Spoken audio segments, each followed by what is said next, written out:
The other section I was going to read from has more to do with hemophilia, because I think there's not a lot of awareness about what hemophilia is.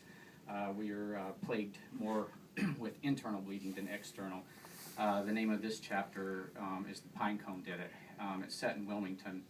And if you've ever been there, the pine cones, I do want to advertise, are enormous, okay? So just keep that in mind. September 1993. I pedal through dusk, my bike gliding swiftly along the campus's flat walk. Crickets chirp, cicadas sing. The fall wind blows and puffs up my loose-fitting shirt, and the fading sun makes silhouettes of trees whose outlines I steer over as I coast. The evening sunbeams flicker through the longleaf pines as a strobe light, and I squint when my eyes water, loosening my grip on the handlebars to swipe a hand over my eyes, and when I can see again, it is too late. My front tire jams into a pine cone the size of my forearm. The wheel locks at 90 degrees and the bike jerks to a stop, throwing me from the seat. I fly over my handlebars and yell in pain when my right foot lodges between the wheel's spokes and twists my knee. My body pounds on the ground, and the concussive force thrusts a gas of air from my lungs and flattens my round heart against a hard mat of earth. Then for a moment the world softens as if in a dream. The swaying trees and the freshly cut grass are shimmerers of green, and the autumn air drifts with the perfume of fall wildflowers. I gulp a tentative breath. My heart fills again with blood and returns to beating. Then the pain comes, piercing and unrelenting, as if slivers of metal are stabbing at my knee from the inside out. I rest on my elbows, catch my breath, and slide myself backwards along the grass to dislodge my foot, still anchored to the bike tire. And as it drops to listlessly rest upon the ground, an intense agony rises from my knee joint. Wrenching my mouth in anguish at the great pain, I labor to breathe as I cup my hands against my knee and feel the swelling. The skin stretches tight against my jeans and presses at the seams, the blood of swelling restrained only by my patella, a cap under a boiling radiator of blood. Turning onto my stomach, I place my palms into damp grass and attempt to lift myself, but a fiery spasm racks my body, and I grit my teeth and practice slow breaths again. When I regain myself, I muster all my mettle to endure pain and push off from the ground with my arms. It is a great and fierce thrust that lifts me and lets me hoist myself up, where I shift my weight to my left leg to lessen the pain in the injured right one. But still the hurt rages. I bite my tongue and displace the pain to the roll of tasteless skin now gripped between my teeth. I hobble toward my bike and place a hand upon the frame and ease my injured leg over the seat as if slowly mounting a saddle, and when it dangles above the ground, I push forward with tentative kicks. The wheels move. My leg cries out. I clamp my teeth into my tongue.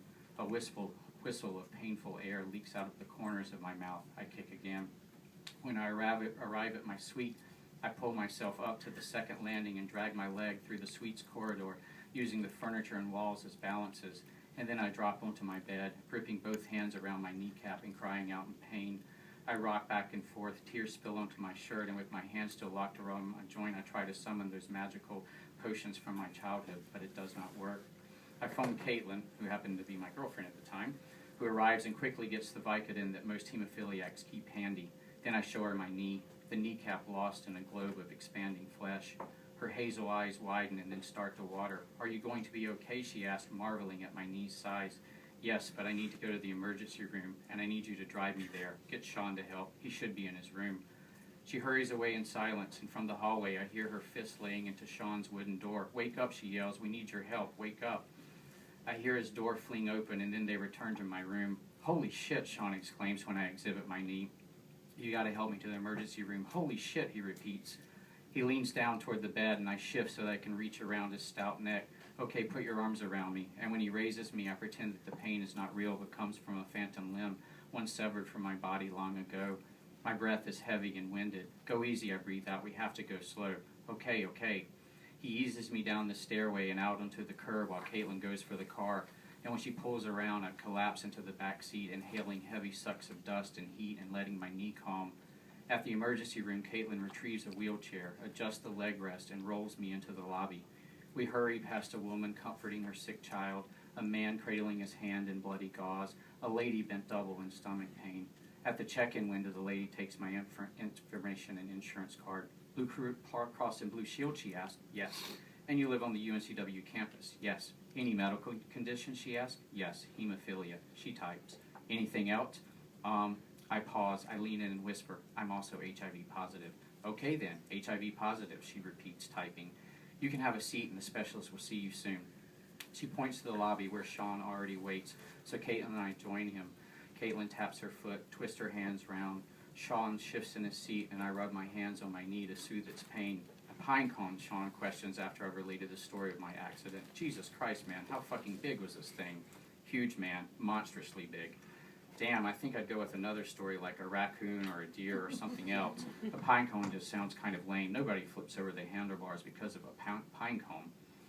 In an hour, a nurse appears, calls my name, and carts me away.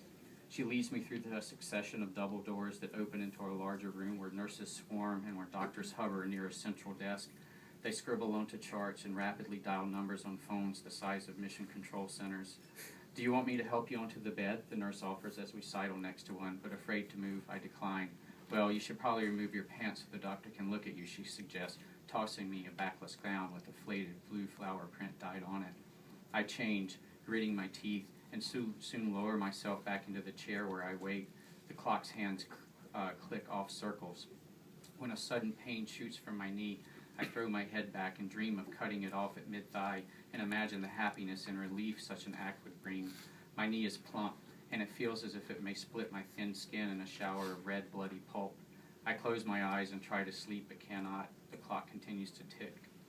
When the young doctor enters, he immediately asks me questions about my HIV and my hemophilia. He wants numbers, figures he can turn over in his scientific mind, so I provide the answers.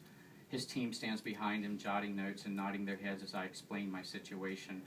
When I've run out of things to say, when the young doctor has run out of questions to ask, he adjusts his spectacles along his thin nose and runs a slender hand through a receding hairline, swiping at a tassel of blonde hair. Then he washes his hands and places their cold, clean palms to my joint. I flinch. Tender, huh? Extremely painful, I say. He feels around some more. You need your factor, he declares. I already checked with the hospital pharmacy and it will take several hours to get here. They don't keep it stocked and we'll have to order it from another hospital. I wondered, however, if you have any with you. No, but I can send someone to get some. It'll probably arrive faster. He gives a little laugh, a small wind pushing out his lips. I think that's probably a reasonable assessment. That's fine by me. The nurse can help you infuse. He makes notes in his folder.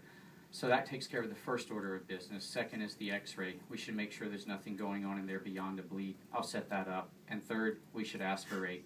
Your swelling is severe and it needs alleviating. Have you had an aspiration before? Yes. When I was little, on both knees, several times. So good. This is old hat to you. You know we're going to insert a needle into the joint and drain as much fluid as we can. I know it's going to hurt like hell, I say. He laughs out again. Well, we'll give you a local anesthetic to help out, but yes, with swelling like that, it's probably going to hurt some. I won't lie to you there. I fidget my hands upon my knee, feel pangs of throbbing pulses twitch within, and realize that more pain is being prescribed.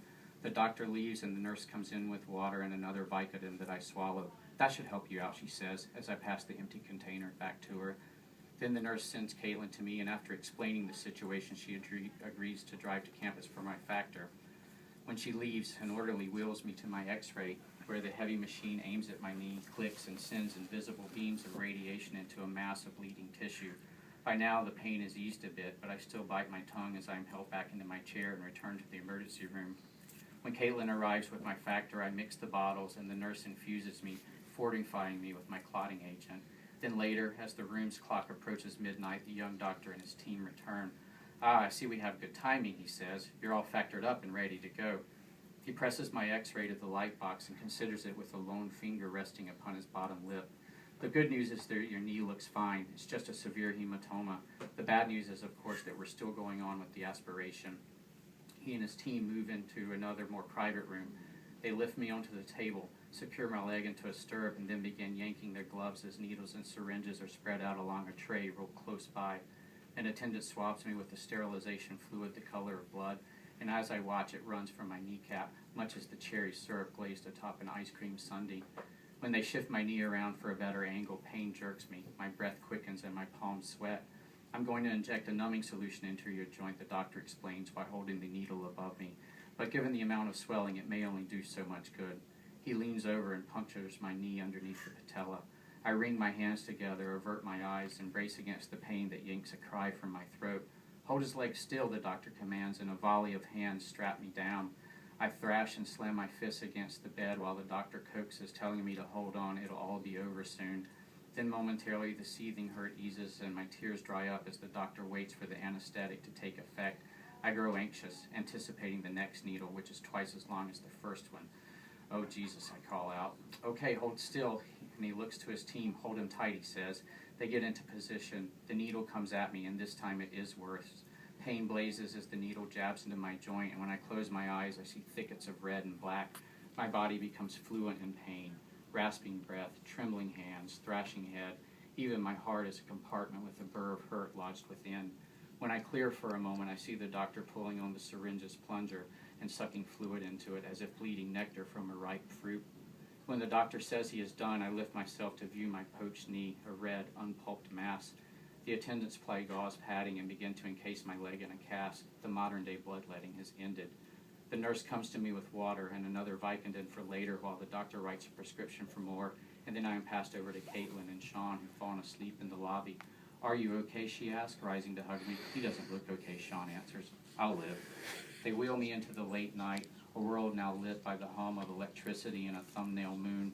Sean comes with the car, and he and Caitlin slide me into its back seat, and later lay me to rest in my bed atop the sheets, and with an ice pack pressed gently on my bandaged knee. My eyes glaze over, and as I give into the darkness, I recognize the weight of Caitlin's body setting beside me. She kisses my face, tells me it's going to be okay, and eases an arm across my chest. The throbbing pulse in my knees dulls so that sleep, for a time, envelops me.